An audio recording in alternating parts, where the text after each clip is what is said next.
Hai study mates, kembali lagi bersama Let's Study. Nah, hari ini kita akan belajar materi bahasa Inggris yaitu grammar dengan topik verb. Bahan pembelajaran ini dibiayai oleh donatur Let's Study. Nah, sebelumnya kita kenalan dulu ya. Halo, aku Kak Alia. Aku adalah mahasiswa sastra Inggris di Fakultas Ilmu Budaya Universitas Indonesia angkatan 2022. Sebagai mahasiswa sastra Inggris, tentunya aku senang mempelajari tentang bahasa dan budaya. Aku memiliki passion di bidang edukasi dan self-development. Oleh karena itu, aku mengikuti beberapa organisasi di kuliah seperti FPCI Chapter UI, di mana aku berperan sebagai manajer divisi Internal Affairs, serta IKMI FIB UI, di mana aku berperan sebagai wakil ketua divisi Academics. Aku juga pernah menjadi mentor di Simakara yang merupakan bimbel dari mahasiswa UI. Dan saat ini aku bekerja sebagai teacher assistant di LBI atau Lembaga Bahasa Internasional. Nah, karena sudah berkenalan, yuk kita mulai belajar bareng. Kita mulai dari definisinya dulu ya, teman-teman. Jadi, verb itu adalah kata yang menunjukkan aktivitas dan keadaan atau kondisi. Verb itu sendiri terbagi menjadi beberapa bagian lagi nih, teman-teman. Berdasarkan bentuknya, kedudukannya, dan fungsinya. Kalau dari bentuknya, verb itu terbagi menjadi present form, past form, dan participle form. Kalau berdasarkan kedudukannya, verb itu terbagi dua menjadi kata kerja utama atau ordinary verb dan kata kerja bantu atau auxiliary verb. Dan yang terakhir, berdasarkan fungsinya, verb itu terbagi menjadi finite verb dan infinite verb. Oke, kita mulai dari present form dulu. Jadi, present form ini adalah bentuk kata kerja yang digunakan untuk tenses dunia present. Nah, present form ini terbagi dua menjadi bare infinitive dan additional infinitive. Apa sih bare infinitive itu? Jadi, bare infinitive itu adalah verb dalam bentuk dasar atau simple form. Contohnya kayak go, study, have, do, dan be. Sedangkan kalau additional infinitive itu verb dasar yang ditambah s atau is di akhirannya. Seperti contohnya go, studies, has, does, is, am, are. Yang kedua, ada past form. Kalau past form ini adalah bentuk kata kerja yang digunakan untuk tenses dunia past. Contohnya, kalau di sini kan ada present form, go, study, have, do, dan be.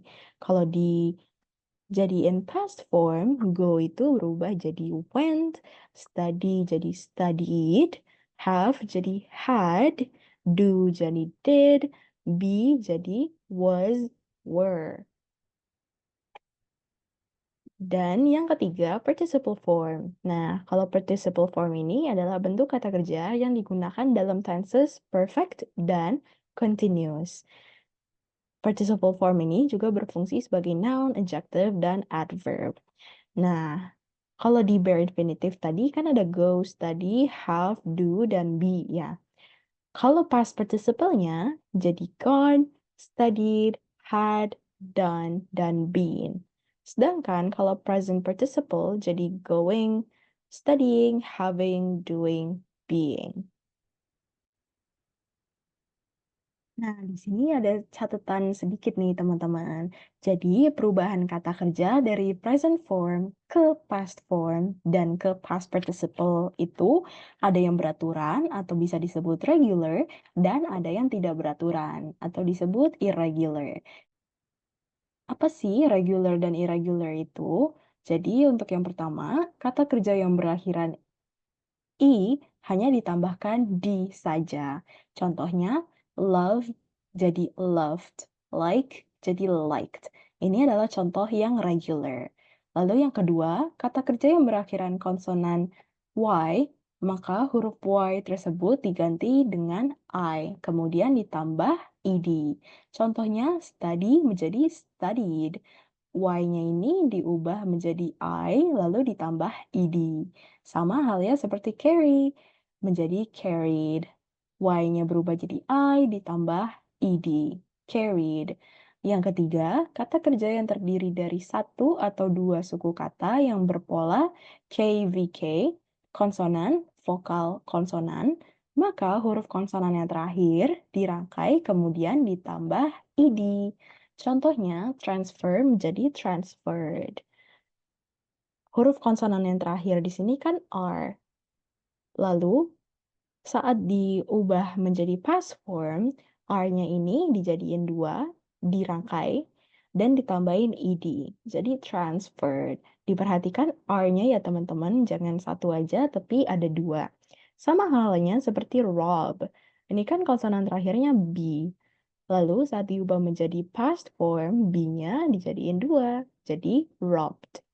Dan yang keempat, untuk kata kerja selain di atas, semuanya ditambahkan akhiran ed. Contohnya, mock menjadi mocked, play menjadi played. Oke, selanjutnya ada sedikit note lagi. Present participle dibentuk dari bare infinitive yang ditambah akhiran ing, ing. Yang pertama, kata kerja yang berakhiran ie diubah menjadi y plus ing. Contohnya, lie menjadi lying, tie menjadi tying. Yang kedua, kata kerja yang berakhiran i yang tidak diucapkan, i tersebut dihilangkan kemudian ditambahkan ing. Contohnya, come menjadi coming, save menjadi saving. Ini kan dua-duanya berakhiran dengan i yang tidak diucapkan atau bisa disebut silent letter. Nah, oleh karena itu i-nya bisa dihilangkan saja terus ditambah ing. Come menjadi coming, save menjadi saving. Yang ketiga, kata kerja yang terdiri atau berakhiran huruf konsonan plus vokal plus konsonan, maka konsonan yang terakhir harus dirangkap kemudian ditambah ing atau ing. Contohnya, stop menjadi stopping. Konsonan terakhir di sini adalah P, lalu P-nya dijadiin dua, di double, dan diakhiri dengan ing, stopping. Contoh lainnya, put. Put ini menjadi putting. T-nya jadi dua, dan ditambahin ing, jadi putting. Dan yang keempat, kata kerja yang berakhiran vokal L tersebut harus dirangkap dan ditambah ing. Contohnya, travel menjadi traveling dan quarrel menjadi quarreling. Dua-duanya kan berakhiran dengan huruf vokal L. L-nya ini di double, kemudian baru ditambahin ing, traveling dan quarreling. Oke, kita lanjut ke verb berdasarkan kedudukannya, yaitu yang pertama ada ordinary verb atau kata kerja utama. Nah, ordinary verb ini adalah kata kerja yang mempunyai fungsi paling pokok dalam sebuah kalimat. Jenis ordinary ini terbagi menjadi dua. Yang pertama ada transitive verb. Transitive verb ini juga terbagi dua menjadi monotransitive dan ditransitive. Dan yang kedua ada intransitive verb. Yang pertama adalah complete predication dan yang kedua ada incomplete predication. Nah, teman-teman harus perhatikan nih, jika terdapat lebih dari satu bentuk verb, posisi ordinary-nya terletak di urutan verb yang terakhir. Oke, contohnya yang pertama, sentence pertama ini, I study English diligently. Ordinary-nya adalah study. Di sentence yang kedua, we have been in Pare for a week. Di sini kan bentuk verbnya ada dua. Yang pertama have, yang kedua been. Nah, ingat notes yang tadi, posisi ordinary terletak di urutan verb yang terakhir. Berarti verbnya yang been. Lalu, yang terakhir, Mr. Jones will have been staying in town for 2 days. Bentuk verbnya ada tiga. Ada yang have, been, dan staying. Nah, berarti yang ordinary adalah verb yang terakhir atau staying ini. Oke, selanjutnya kita bakal bahas satu-satu nih teman-teman jenis-jenis ordinary-nya. Kita mulai dari transitive verb. Nah, transitive verb ini adalah kata kerja yang membutuhkan complement berupa object. Contohnya, I like you. Nah, di sini Transitive verbnya adalah like, dan you-nya ini adalah objeknya. Nah, transitive verb ini terbagi menjadi dua lagi, yaitu monotransitif, mempunyai satu objek saja atau direct object, atau di sini kita singkat sebagai DO, dan ditransitif. Ditransitif itu yang mempunyai dua objek. Yang pertama ada DO atau direct object, dan yang kedua ada IO atau indirect object. Kita mulai dari yang monotransitif dulu, yang hanya ada direct objectnya ini. Strukturnya adalah S, VT, dan direct object. Contohnya, I love him. Nah, love ini adalah verbnya, him ini adalah DO-nya. Yang kedua, I need you. Need adalah verbnya, you adalah DO-nya. She waters the flowers. Waters ini adalah verbnya, the flowers ini adalah direct object-nya. Lalu yang ditransitif, ini adalah verb yang mempunyai dua objek. Ada DO dan ada IO. DO ini adalah objek yang terdapat pada subjek atau langsung berhubungan dengan subjek dan verb. Kalau IO ini adalah objek yang tidak langsung. Objek ini hanya dihadapi oleh subjek. Untuk strukturnya ada S plus VT plus IO plus DO atau subject plus VT plus DO plus to atau for plus IO. Nah, contohnya, untuk contoh struktur yang pertama nih, ada I give you some money. I adalah subject, give adalah VT, you adalah IO, some money adalah DO-nya. Untuk contoh yang kedua, ini mengikuti struktur yang kedua.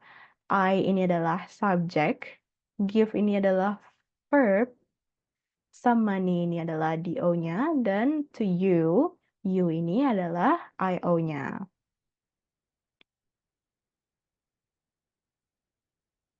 Oke, kita lanjut ke yang kedua, yaitu intransitive verb.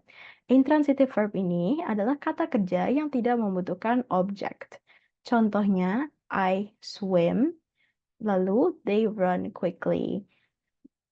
Di sini kan udah nggak ada objeknya lagi ya teman-teman. Itu karena intransitive verb ini tidak perlu atau tidak membutuhkan objek lagi. Nah, untuk jenisnya terbagi menjadi dua lagi. Yang pertama ada complete predication dan ada incomplete predication. Nah, kalau yang complete predication ini, struktur predicate-nya tidak terdapat complement. Untuk strukturnya ada subject plus verb atau subject plus verb dan adverb. Contohnya, she has gone. Gone ini adalah verbnya, intransitive verbnya. Lalu yang kedua ada they are running very fast. Running ini adalah verbnya dan very fast ini adalah adverb. Nah, yang kedua itu incomplete predication. Kalau incomplete predication ini terdapat complement setelah predicate. Strukturnya ada subject plus verb atau verb ini bisa disebut linking verb ditambah subjective complement. Contohnya, I am diligent. M-nya ini adalah linking verb-nya atau intransitive verb-nya. Diligent-nya ini adalah subject complement yang berupa adjective. Contoh yang kedua, she has been a doctor. Been ini adalah verb-nya atau linking verb. A doctor ini adalah subjective complement-nya. Kalau di sini, a doctor itu adalah noun. Lalu ada they will be here. Be-nya ini adalah verb-nya. Here ini adalah subjective complement-nya yang berupa adverb. Yang terakhir, the lesson seems difficult. Seems ini adalah verb-nya dan difficult ini adalah subjective complement-nya yang berupa adjective. Oke, kita lanjut ke auxiliary verb atau kata kerja bantu. Jadi, auxiliary verb ini adalah kata kerja yang membantu pembentukan karakter tenses dalam sebuah kalimat. Jenis auxiliary verb terbagi tiga menjadi primary auxiliary, modal auxiliary, dan emphasize auxiliary. Nah, teman-teman harus perhatikan kalau auxiliary verb ini posisinya terletak setelah subject dan sebelum ordinary. Auxiliary verb ini bisa berjumlah 1, 2, atau 3 dalam suatu kalimat.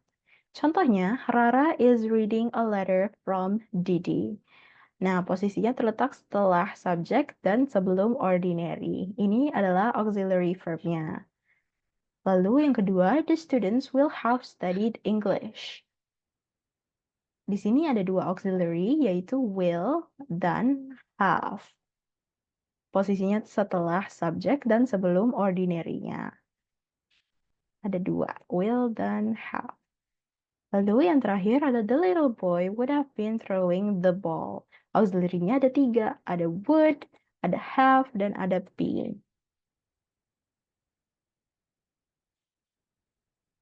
Oke, kita lanjut ke pembagiannya.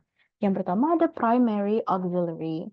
Nah, primary auxiliary ini adalah auxiliary verb yang memberikan karakter tenses, namun tidak memberikan makna tambahan pada tenses tersebut. Anggotanya ada be, do, dan have. Ini adalah anggotanya be, do, dan have, dan ini adalah bentuk-bentuknya. Ada present form, past participle, dan present participle. Kalau di present form, be ini ada is, am, dan are. Do-nya ada does, dan have, yaitu has.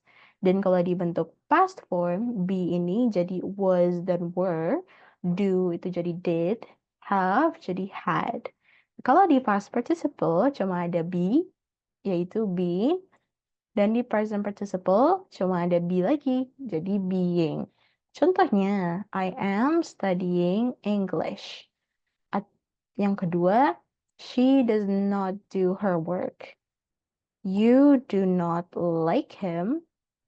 I have taken a bath. They did not see me. He had gone to Jakarta.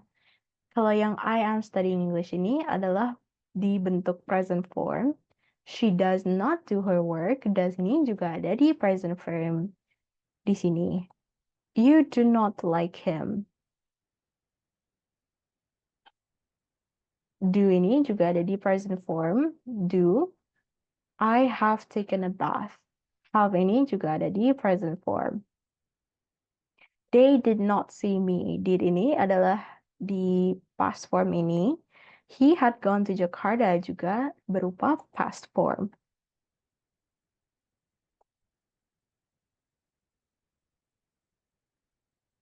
Lalu yang kedua ada model auxiliary. Model auxiliary ini adalah auxiliary verb yang membentuk karakter tenses dan memberikan makna tambahan pada ordinary verb tersebut. Anggotanya ada will, would, shall, should, must, dan may. Contohnya, I will study hard. They should come on time. May you be happy. Nah, auxiliary verb ini semua memberikan makna tambahan pada ordinary verb tersebut. Jadi penggunaannya beda-beda. Lalu yang ketiga ada emphasize auxiliary, yaitu auxiliary verb yang memberi makna penekanan pada ordinary-nya. Auxiliary verb ini hanya terdapat dalam tense simple present dan simple past, dan auxiliary verb ini harus dalam bentuk affirmative atau bentuk positif. Anggotanya ada do, does, did. Contohnya, she does love him. Contoh kedua, he did hate her. Contoh ketiga, I do miss you. Ketiga contoh ini memberikan penekanan pada ordinary-nya. Oke, kita lanjut ke pembagian verb yang terakhir, yaitu berdasarkan fungsinya. Yang pertama ada finite verb. Finite verb ini adalah verb yang berfungsi sebagai predikat kalimat. Nah, di sini ada pembagian lagi nih.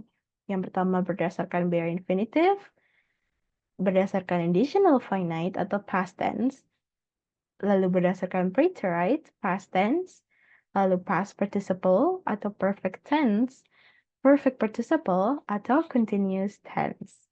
Nah, kalau yang bare finite ini berarti dia menggunakan bentuk dasar atau simple form. Contohnya, we study English. Contoh kedua, they will be here. Kalau additional finite ini, dia juga simple form yang dipakai di past tense, tapi ada tambahan S atau IS-nya. Contohnya, the girl studies English. Contoh kedua, she is reading the novel. Is ini adalah bentuk additional finite dari be. Jadi bukan she be reading the novel, tapi she is reading the novel, studying English. Lalu yang preterite atau yang past tense ini adalah bentuk yang past form atau past tense. Contoh yang pertama adalah she had studied English. Contoh kedua adalah the students were studying English. Dua-duanya ini adalah past tense. Kalau yang pertama ini adalah past perfect, yang kedua adalah past continuous. Lalu ada past participle atau perfect tense.